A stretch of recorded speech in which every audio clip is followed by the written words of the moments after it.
Every chemical reaction happens because tiny particles collide. But what makes those reactions happen faster? In this experiment, we will discover how temperature, concentration, and particle size affect the rate of reaction between vinegar and baking soda through the principles of collision theory. Ngayon tayo ay mag-experiment na.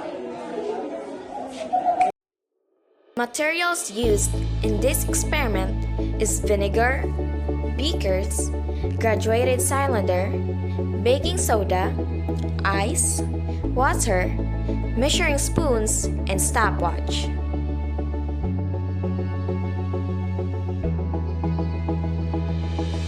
In experiment 1, we measured the effect of temperature on the reaction rate between vinegar and baking soda. Using a graduated cylinder, we measured 50 milliliters of vinegar and poured it into two separate beakers. One beaker contained ice-cold vinegar, while the other contained warm vinegar. We then added 1 level teaspoon of baking soda to both beakers at the same time and used a stopwatch to measure how long the fizzing and foaming lasted. By comparing the reaction times, we were able to observe how temperature affects the rate of a chemical reaction.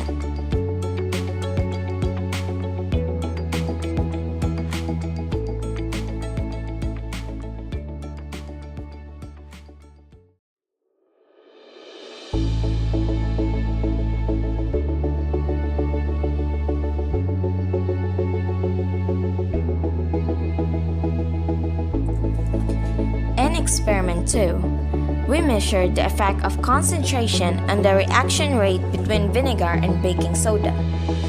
Using a graduated cylinder, we prepared 3 different vinegar solutions in separate beakers. The first beaker contained 10 milliliters of vinegar mixed with 40 milliliters of water. The second contained 25 milliliters of vinegar mixed with 25 milliliters of water. And the third contained 50 milliliters of pure vinegar.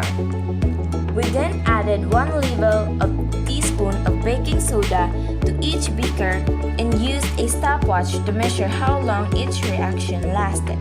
By comparing the reaction times, we were able to observe how concentration affects the rate of a chemical reaction.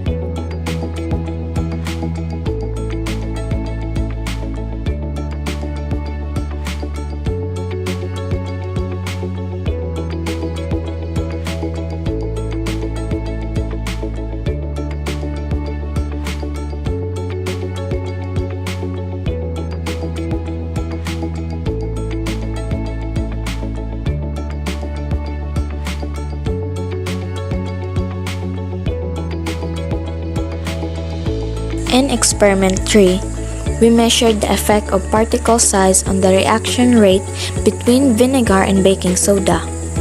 Using a graduated cylinder, we measured 50 milliliters of room temperature vinegar and poured it into 2 separate beakers.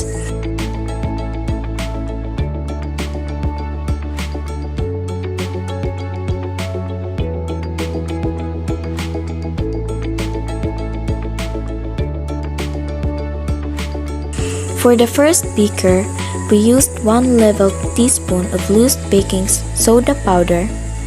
For the second beaker, we formed 1 level teaspoon of baking soda into a solid clump by adding a few drops of water and pressing it firmly together.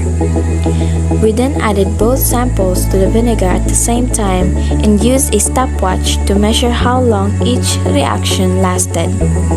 By comparing the reaction times, we were able to observe how particle size affects the rate of a chemical reaction.